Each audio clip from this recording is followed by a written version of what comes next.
Happy birthday to you, happy birthday to you Shrinesh. बाळाला बरं नव्हतं म्हणून दुसऱ्या दिवशी बर्थडे केला. मग काय, माझ्या बाळाला उत्तम आरोग्य लागो हीच ईश्वरचरणी प्रार्थना. कोकणातल्या लोकांना आमंत्रण दिले बर्थडेचं आणि ती हजर झाली. ओळखी नसतानाही त्यांनी चांगला प्रतिसाद दिला, त्याबद्दल त्यांचे धन्यवाद. कोकण जितकं सुंदर आहे तितकंच कोकणातले लोकही गोड आहेत. मग काय, रक्ताची नाती कधी कधी मागं पडतात तेव्हा मानलेली नाती त्यांचं रंग दाखवतात. माझा श्रीनेशचा बर्थडे तर सेलिब्रेट झाला आणि अरेंजमेंट तर होती केलेली किट्टूच्या मावशीने. मग काय, समोसा आणि केक असा त्याचा मेन्यू होता बर्थडेचा.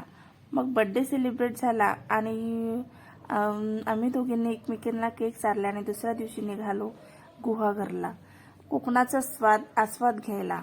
मग विचार तर भरपूर केला होता, असा फोटो काढेल तसं शूट करेल, पण जितका विचार केला तितकं काही झालं नाही. तरी पण थोडेफार मी फोटो काढले. फोटो काढल्यानंतर थोडा वेळच आम्ही तिथे थांबलो, कारण माझ्या श्रीनेशला बरं नव्हतं, आणि तिथून निघालो थेट जयगड किल्ला. जयगड किल्ल्याला गेल्यानंतर बघू शकता तुम्ही, हा आपला ऐतिहासिक वारसा आहे.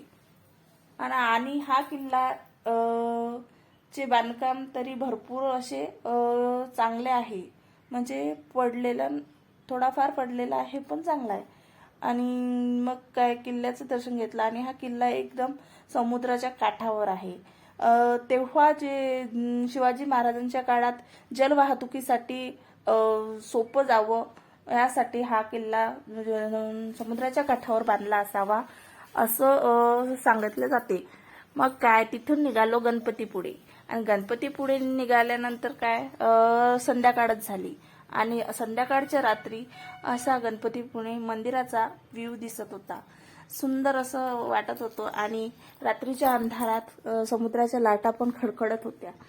मग काय, तिथून गणपतीचं दर्शन घेतलं आणि आमच्या ट्रिपचा आणि दिवसाचा गणपतीच्या दर्शनाने शेवट झाला.